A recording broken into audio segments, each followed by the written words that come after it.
12 songs, 12 masterpieces, 12 R&B artists who recorded them first, felt them first, and then watched someone else take them to history. Some of them raged, some of them found grace, and some of them carried a quiet bitterness all the way to their graves.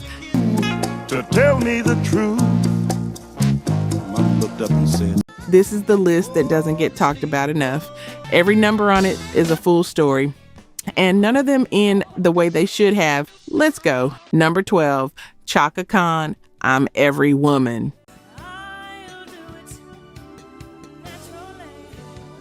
In 1978, Chaka Khan walked into the studio and recorded what many people consider the definitive declaration of female power in R&B.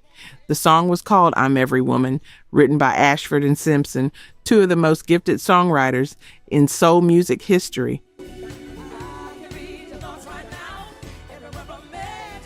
And Chaka delivered it like only she could. The voice, the authority, the sheer force of it. The song hit number 1 on the R&B chart and number 21 on the Hot 100. It established her as a solo force entirely separate from Rufus, the group she'd been fronting for years. It was her record, her statement. Then something happened, something that took 14 years. In 1992, Whitney Houston, visibly pregnant, stepped into the studio and recorded I'm Every Woman for a film called The Bodyguard. And when that version dropped, it changed everything all over again.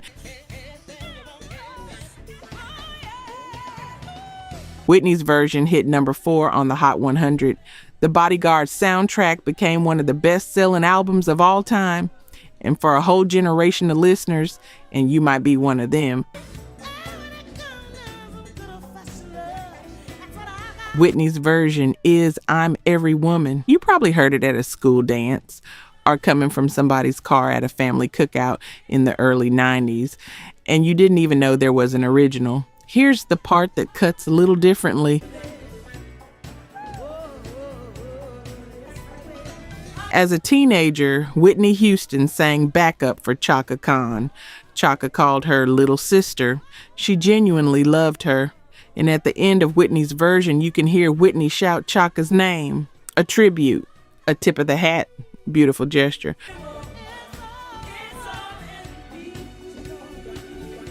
But Chaka is still the answer to the trivia question most people get wrong. Who originally sang I'm Every Woman? If you've ever poured yourself into something and watched someone else receive the credit, even someone you love, you understand exactly how complicated that feels. The song started with Chaka Khan, and in the world's memory, it doesn't always end with her.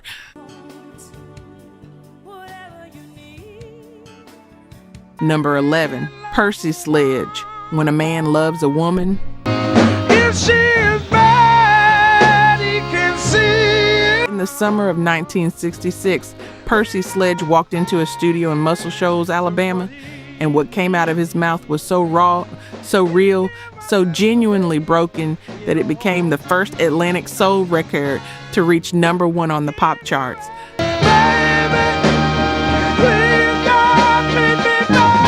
The song was When a Man Loves a Woman. Co-wrote it with 2 musicians from his backup band, Calvin Lewis and Andrew Wright. The story goes he was heartbroken, genuinely, completely heartbroken, and he turned that pain into music the way only a few people ever really can.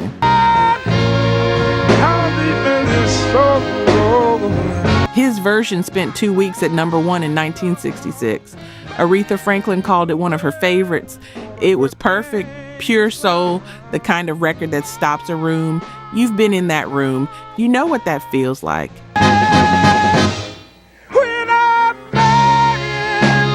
Then, 1991 and 25 years later, a rock singer from Connecticut named Michael Bolton re-recorded it, and it went back to number 1 for 2 weeks.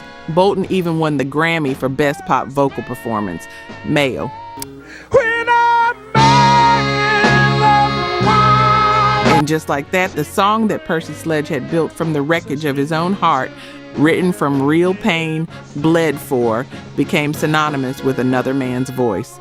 That specific thing, when something you created becomes permanently associated with someone who came later, if you've ever felt that, you know it sits with you.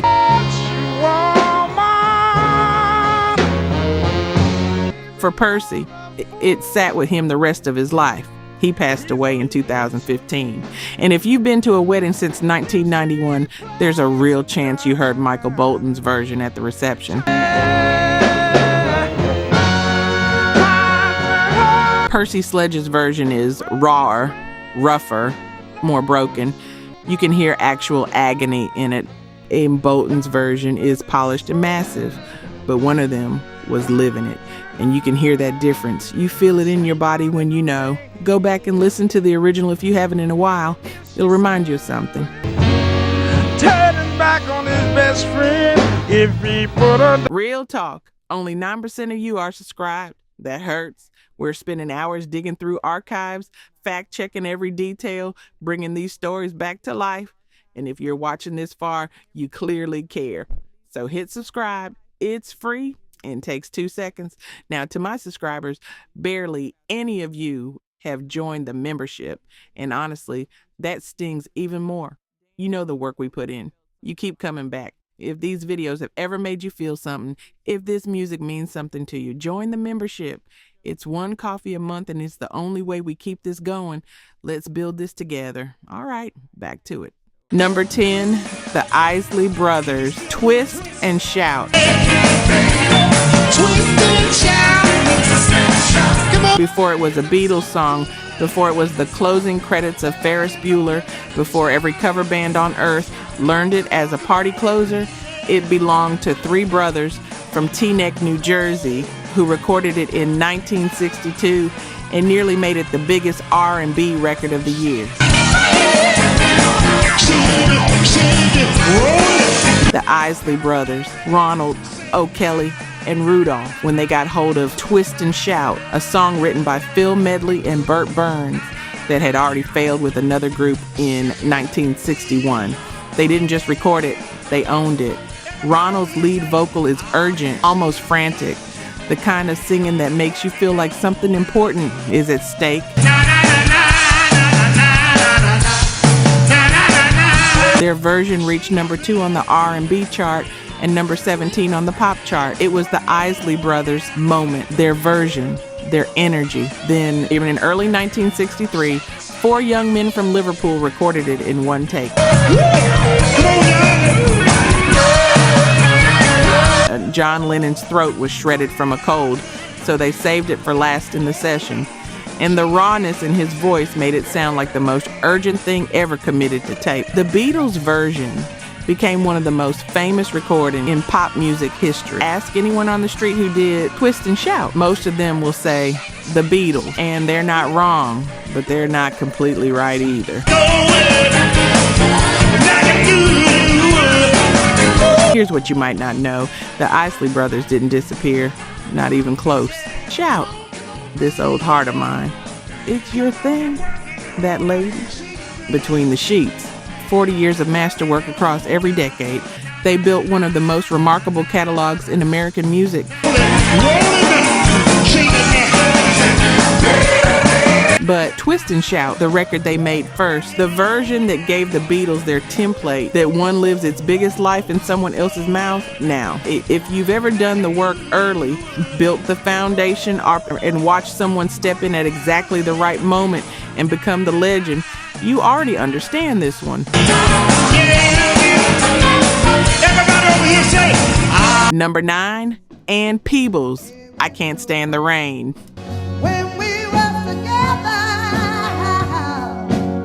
In 1973, a woman from Memphis made a record that John Lennon called, and I need you to hear these exact words, the best song ever. Not one of the best song ever.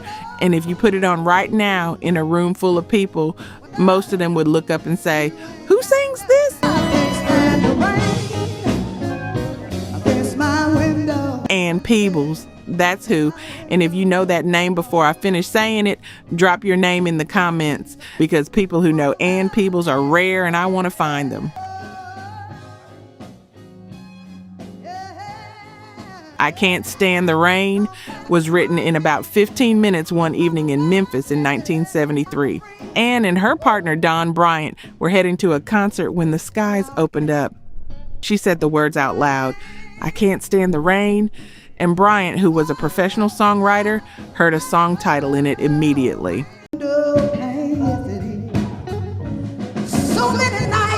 They sat down and wrote. They never made it to the concert. They recorded it with Willie Mitchell at the board, the same man producing Al Green at that moment. And the opening, that electric timbale riff simulating actual raindrops on a tin roof, was unlike anything in pop music at the time. The song reached number 6 on the R&B chart and 38 on the pop chart. It was Ann's biggest hit.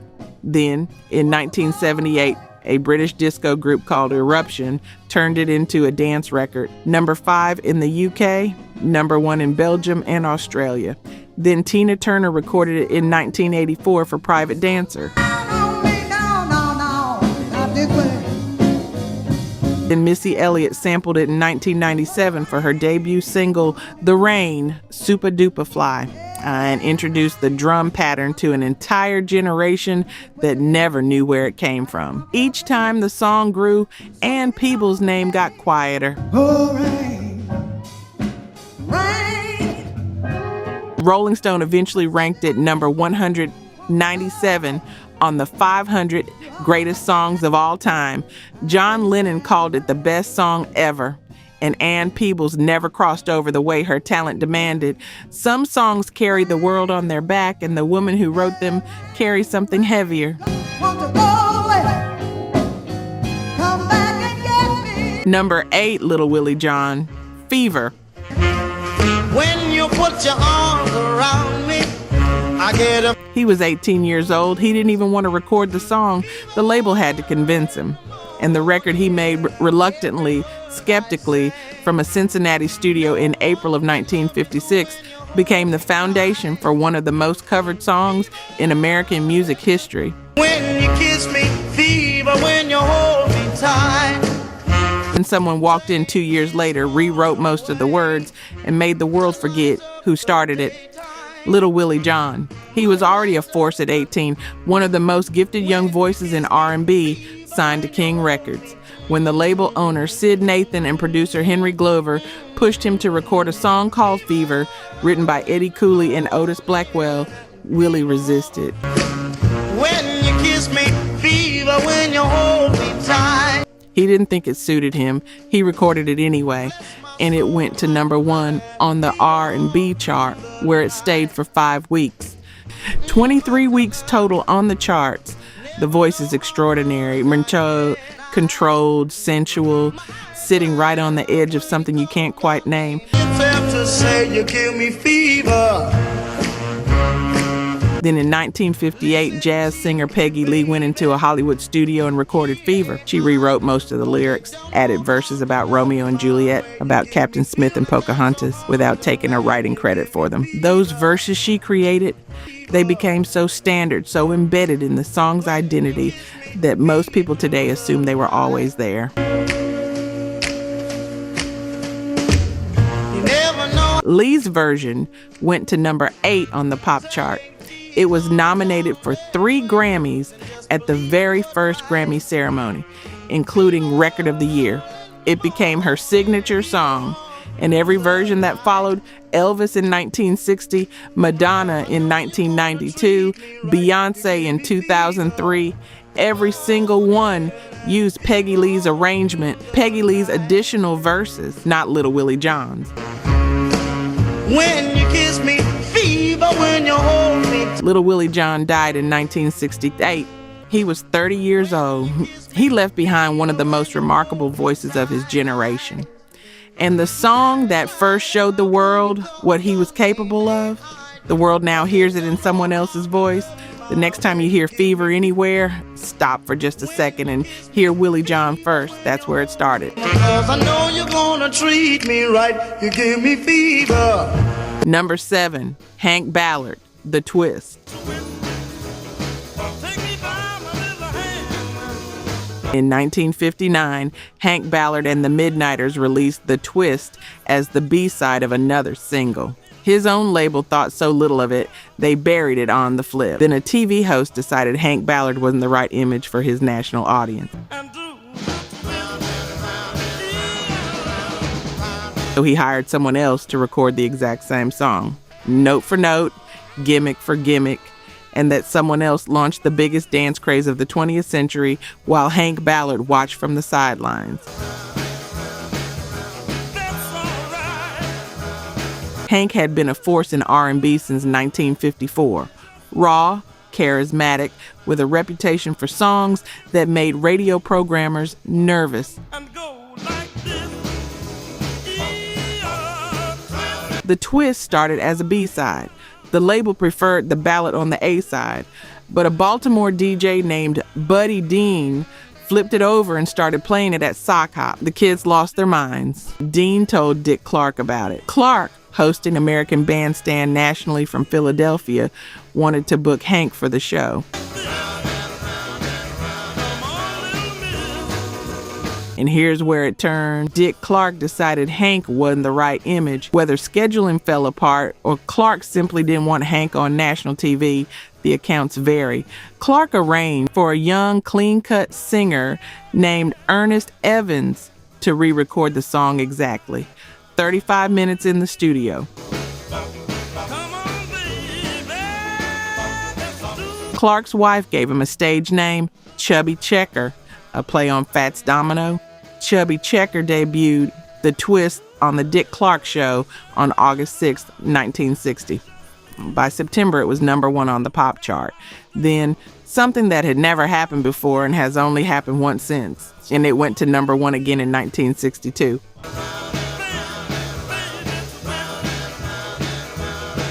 Two chart runs, two number ones.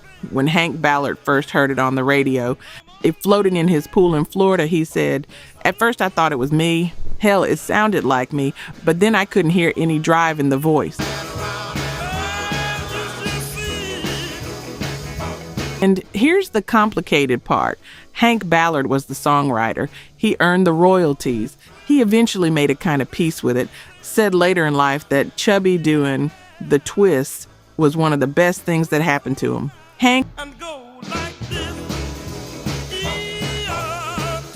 Hank was inducted into the Rock and Roll Hall of Fame in 1990. The dance craze he invented, the face the world connected to it was never his. Some of y'all know exactly what that particular compromise feels like.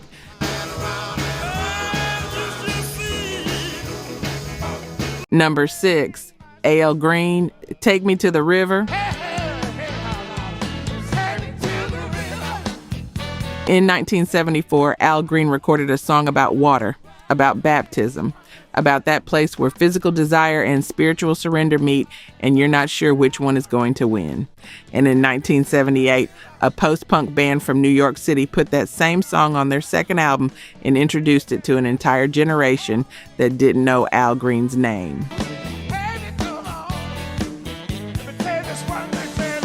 Take Me to the River was written by Al Green and High Records guitarist Mabon Teenie Hodges. The song moves between a man asking for physical love and a man asking for salvation, and the line between the two never quite resolves, which is exactly the point. It's a masterpiece of ambiguity, delivered in one of the most naturally gifted voices American music has ever produced.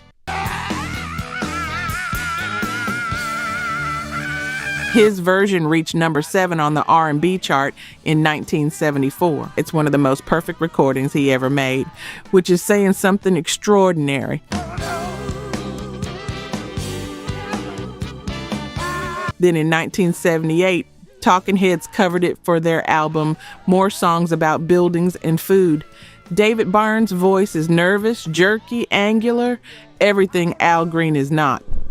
And that contrast, that's exactly what made it work for a completely different audience.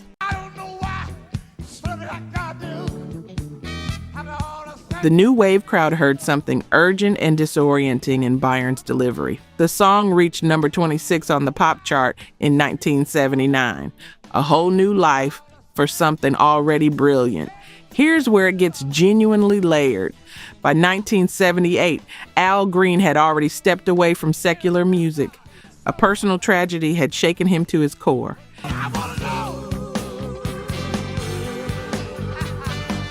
He had experienced a devastating incident with a girlfriend. That same year, she took her own life, and he felt called to God. He became a reverend. He left behind the kind of music Take Me to the River represented. And while he was tending to his spirit, a rock band from New York was turning his most overtly spiritual song into a college radio staple. The man who sang about needing to be taken to the river stepped into a different kind of surrender, and the song he left behind found new hands. Whether you first heard it in Al Green's voice or David Byrne's, the same river's calling, but it was Al Green who showed us where to find it, son. Number 5, Bobby Womack, The Valentinos, It's All Over Now. In June of 1964, Bobby Womack heard a song he wrote playing on the radio, and his first reaction wasn't pride. It was fury, because the voice coming out of that radio wasn't his. It was Mick Jagger's. And what happened next is one of the strangest, most human stories the music industry ever produced. Bobby Womack and his brothers, the Valentinos, recorded It's All Over Now earlier in 1964 on Sam Cooke's SAR label. Bobby had written it with his sister-in-law, Shirley. Their version entered the Billboard Hot 100 in late June 1964 and stayed for 2 weeks. Peaked at number 94. 2 weeks.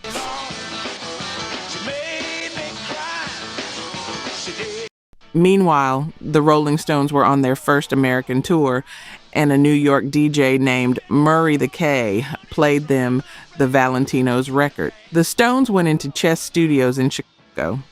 9 days later, they had their own version cut. The Rolling Stones' It's All Over Now went to number 1 in the United Kingdom in July 1964. Their first ever number 1 hit. Their first, and it wasn't even their song. Bobby Womack said it clearly years later. I was very angry about it. He understood the history, black artist records being taken and re-recorded by white artists who had access to radio that the originators were systematically denied.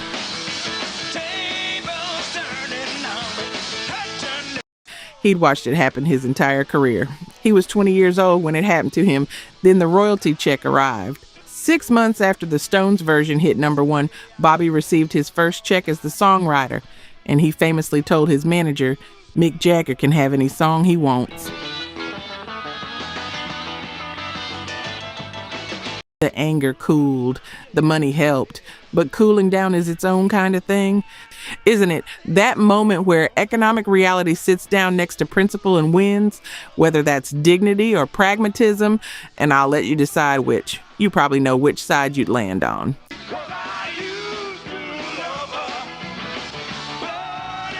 In 2009, Bobby Womack was inducted into the Rock and Roll Hall of Fame. During the ceremony, he performed It's All Over Now, and backing him on stage was Rolling Stones guitarist Ron Wood, the man whose band took the song back in the man who wrote it 45 years later. Bobby played it like it had always been his, because it was.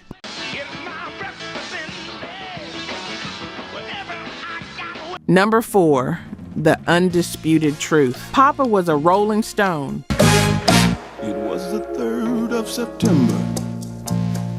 In May of 1972, a Motown group called The Undisputed Truth released a song their producer had believed in for over a year. He'd fought for it. He'd pushed for it. The song peaked at number 63 on the pop chart. It disappeared.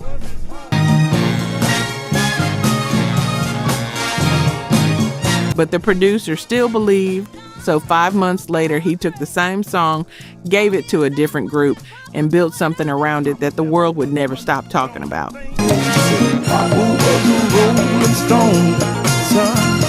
Norman Whitfield. Remember that name if you don't already. He and co-writer Barrett Strong had spent years developing a strain of psychedelic soul, dark, cinematic, politically charged, unlike anything else coming out of Motown. Papa Was a Rolling Stone was theirs together, written in 1971, when Whitfield gave it to the Undisputed Truth, Joe Harris, Billy Ray Calvin, and Brenda Joyce. Their version was raw and bluesy and genuinely compelling. Wherever he laid his hat was his home. A good record, but it wasn't what the song needed. Whitfield went back to Berry Gordy, asked for one more chance, and then he did something extraordinary. He took Papa Was a Rolling Stone to the Temptations, brought in arranger Paul Reiser, and built a 12-minute cinematic production where the bass line alone could stop a conversation in a room. Mama just looked up at you. On the album version, the vocals don't enter until almost 4 minutes in. He treated it like a film score. The soundtrack to Shaft had come out the year before. Reiser was inspired by that sense of mystery and suspense. He used 9 violins, 4 violas, 3 cellos, and a harp. The Temptations version went to number 1 on the Hot 100 in October 1972. It won 3 Grammy Awards in 1973, Best R&B Vocal Performance, Best R&B Instrumental Performance, and Best R&B Song. It became the last number 1 hit of the Temptations' career. It's on almost every list of the greatest recordings ever made. And the Undisputed Truth original? A trivia question. A record most people have never heard. The same song, the same producer, 5 months apart. One version disappeared. One version became immortal. And that part, the exact same song, completely different fate, that still gets me. If you're a music obsessive who already knew about the Undisputed Truth version before this video, I see you.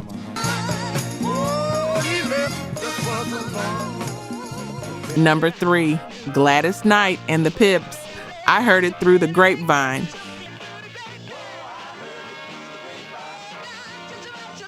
In 1967, Gladys Knight and the Pips released a record that became Motown's best-selling single of all time at that time.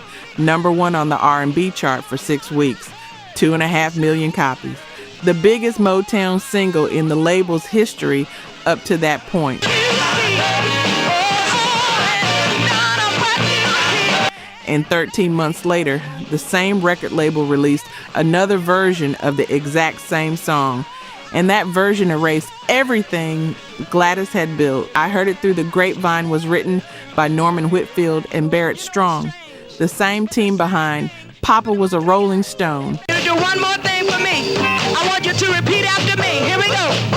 Berry Gordy had already rejected the song twice before it reached Gladys. The Miracles recorded the first version in 1966, not released. Marvin Gaye recorded his version in early 1967. Gordy blocked the single. Then Whitfield, frustrated, brought it to Gladys and the Pips. They worked on it intensely, rehearsed it on the road, in hotel rooms, refined it over weeks, and what they made was alive in a way that few Motown records were.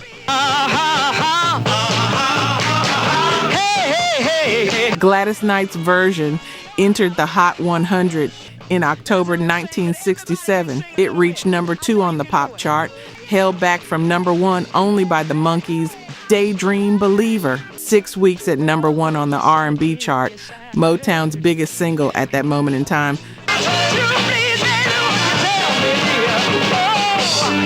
Then Norman Whitfield went back to Gordy one more time, released Marvin's version. Gordy resisted. He didn't want to release a second version of the same song from the same label only a year after Gladys had just had a massive hit. Come on and tell them just how you found out about it.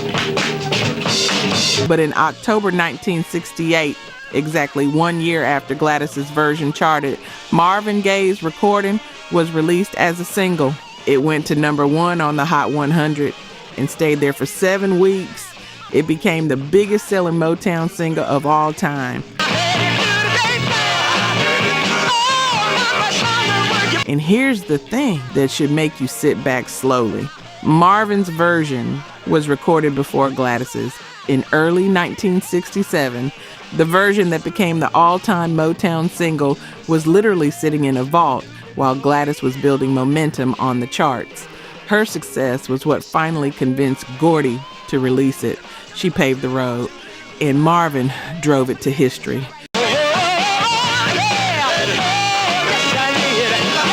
Both versions are masterpieces. Her version is ferocious and joyful and righteously alive.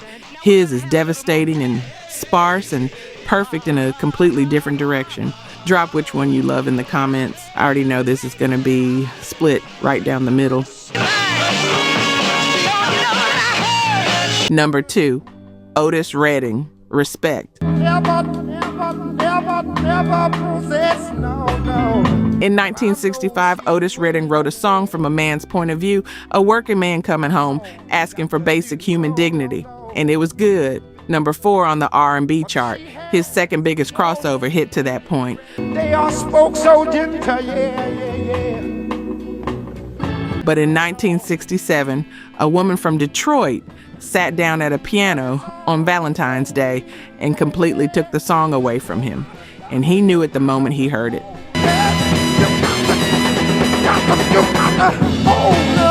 Otis wrote Respect himself for his album Otis Blue. By his own account, it was one of his favorite songs, something about a groove that he felt nobody else had touched quite that way. His version has fire and swagger and that unmistakable Stax horns energy behind it. Do me wrong. It was a genuine hit, but the song's essential ingredient, that hunger for recognition, that demand for dignity, was waiting for a different kind of voice to show the world what it was really saying. Aretha Franklin had spent years on Columbia Records making polished albums that never quite captured what she actually was. When she signed to Atlantic in 1966, producer Jerry Wexler gave her freedom she'd never had. And in early 1967, she heard Redding's Respect. Her sister Carolyn was in the room. They sat at the piano. In a single session, they rewrote the arrangement completely, added the R-E-S-P-E-C-T spelling, added the socket to me refrain, flipped the entire narrative from a man's demand to a woman's declaration, and recorded what Rolling Stone would later rank among the top 5 greatest songs of all time. And it makes it easy. Aretha's version was released in April 1967, number 1 on the pop chart and the R&B chart simultaneously. 2 weeks at the top, a civil rights anthem, a feminist anthem, a declaration of human dignity so universal it transcended any single situation. B-E-C-T, found out what it means to me. R-E-S-P-E-C-T. Jerry Wexler said it carried overtones of the civil rights movement and gender equality. The summer of 1967 became known in some circles as the summer of Retha, rap, and revolt. So what did Otis say? His biographer said plainly, well, he didn't like it, but at the Monterey Pop Festival in June 1967, just months after Aretha's version exploded, Otis walked on stage and told the crowd, this next song is a song that a girl took away from me, a good friend of mine. This girl, she just took this song. And then he laughed.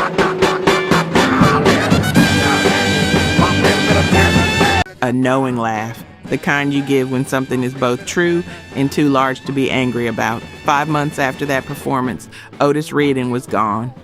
His plane went down over Lake Monona, Wisconsin.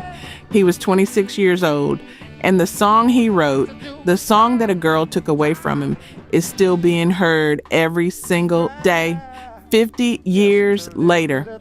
And that part still gets me. Yeah. But the soft words. Number 1, Prince, Nothing Compares to You. I go out every night to sleep. In the summer of 1984, In a Minneapolis warehouse rehearsal space, Prince sat down and wrote a song in about an hour. His sound engineer, Susan Rogers, was there. She watched him layer instrument after instrument in a single session. She called it exceptional.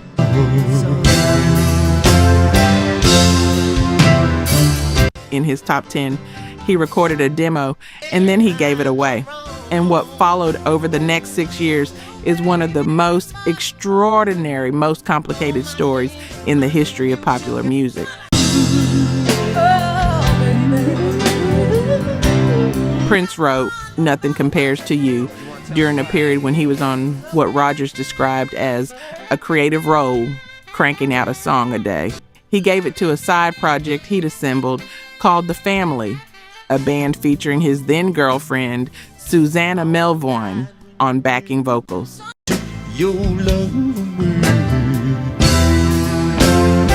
The Family recorded it for their self-titled 1985 debut album, but it was never released as a single. The album peaked briefly at number 62 in the United States, then disappeared entirely. Prince had decided the song didn't suit his own image at that moment, so he handed it off. And for 5 years, one of the most beautiful songs ever written sat there, almost forgotten.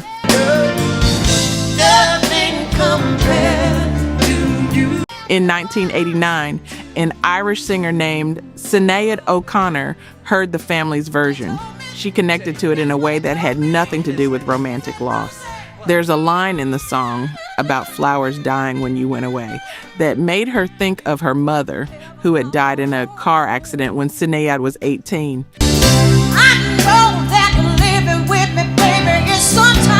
She went into the studio with producer Nellie Hooper, sang it in one take. The music video, her shaved head close up, just her face against black, 2 tears running slowly down her cheeks near the end, was unlike anything else on television. Nothing Compares to You was released in January 1990, number 1 in the UK for 6 weeks, number 1 in the US for 4 weeks, number 1 in a dozen countries. Billboard named it the number 1 world single of 1990, the first time they had ever given that designation. And overnight, the song that Prince wrote in an hour and put in a drawer became the defining moment of a young Irish woman's life. And quite possibly the most famous song Prince ever wrote in someone else's hands.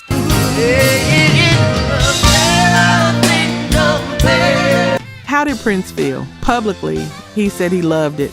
Privately, people close to him said he was bothered, not by the quality, by the idea that his composition was now permanently attached to someone who wrote him. His sound engineer said he'd been too overwhelmed running his own career to properly support the family.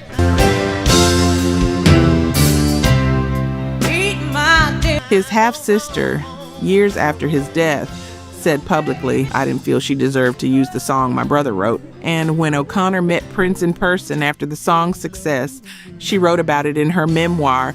The encounter was, by her account, deeply unsettling. Both of them are gone now. Prince died in April 2016. Sinead O'Connor died in July 2023. And Nothing Compares to You outlived them both.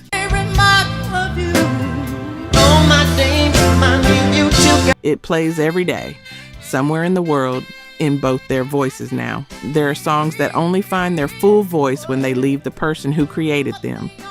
Prince wrote something so nakedly human, so raw about grief and longing, that it took a woman who understood that grief from a completely different place to show the world what was always inside it.